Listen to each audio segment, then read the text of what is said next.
The Patterson Foundation and the Suncoast Campaign for Grade Level Reading love creating community connections by offering book circles.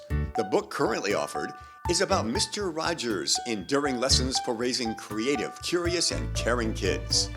The book is titled When You Wonder, You're Learning, and it's by Greg Bear and Ryan Rydzewski. Ryan recently came to the Suncoast for the Book Circle kickoff.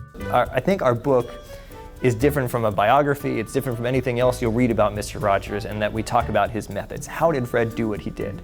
How did he create those good feelings that so many of you probably have for him? How did he do that for so many different people from so many different walks of life for so many years in a row? His influence is astounding, and there's so much we can continue to learn from him. When I saw that it was about Mr. Rogers, I was ready to do that. But then after the talk tonight, I was like, oh, I want to read it. And now I'm like, I want to read it. The title of our book, When You Wonder, You're Learning, comes from a song of Fred's called Did You Know? Some of you might remember the song. He sang it all the time. It's about the value of wonder. It's about encouraging kids to be curious. So there's a study done at the University of California that found that when kids are curious, something happens to the brain. Something switches on. The researchers there said it becomes like a vortex that sucks in the thing you're motivated to learn, the things you're curious about, but also everything around it. So in other words, when you're curious, your brain starts to take in information. When you wonder, you're learning. That study came out in 2014. Fred had been dead for a decade already. He wrote Did You Know in 1979. Decades ahead of his time. People in my book circle are in education, and we're just looking to kind of close that gap and bring, like you were saying, the things that we love to them and bring the joy back to learning and bring it back to what kids really need. How do we make sure kids feel safe? How do we make sure kids feel like they belong to a community? How do we make sure that kids and families, as Fred liked to say, are loved and capable of loving? The thought about Mr. Rogers and kind of the heartfelt way he created community, I felt we could use that. We could always use more of that in our community. And if we could be part of making that difference, all the better. I think of Mr. Rogers as this positive force in my life. But when you go back and watch these episodes, they're not always happy.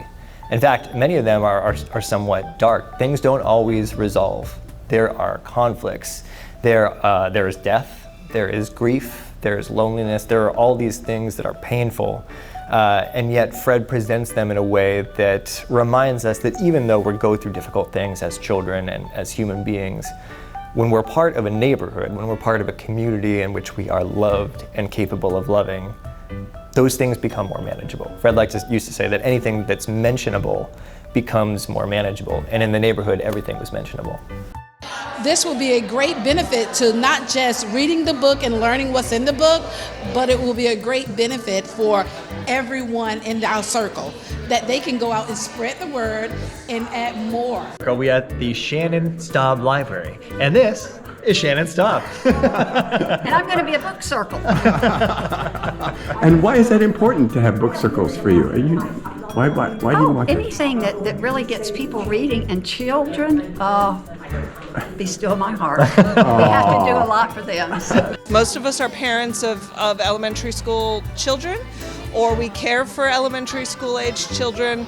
And so I love Mr. Rogers, and I think this is going to be fantastic. Kids learn when they feel safe, when they feel relaxed, when they feel that they will not be judged for what they look like or what they know, what they don't know. That was Fred. He showed us the way, and we're still learning how right he was. Can't wait to do the book circle club and continue to have greater and a lot of things to do. Well, it's all moms, and actually a lot of homeschool moms. So I'm hoping that we can kind of gain some more tools for ourselves and resources. We're doing smaller book circles so we can be more in tune with each other, but there are multiple at my school. So we're looking forward to a great event.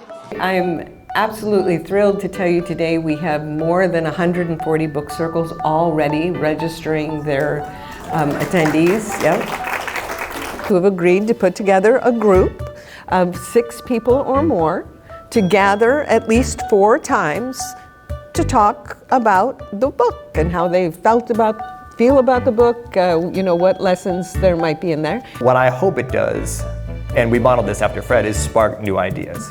How can you follow in Fred's footsteps in ways that are authentic to you? That was Fred's lesson, and that's what we're still trying to figure out how to do. And the Patterson Foundation has agreed to put forth $400 for every successful book group to help with maybe babysitting costs or costs of food. Or if the group doesn't need that $400 in cash, if they would prefer, we'll do a $500 donation to the charity of their choice. So don't wait. Sign up to be a Book Circle leader or participant. It's free, and the Patterson Foundation pays for your book. For details, point your smartphone camera to the QR code on the screen or visit grade-level reading suncoast.net.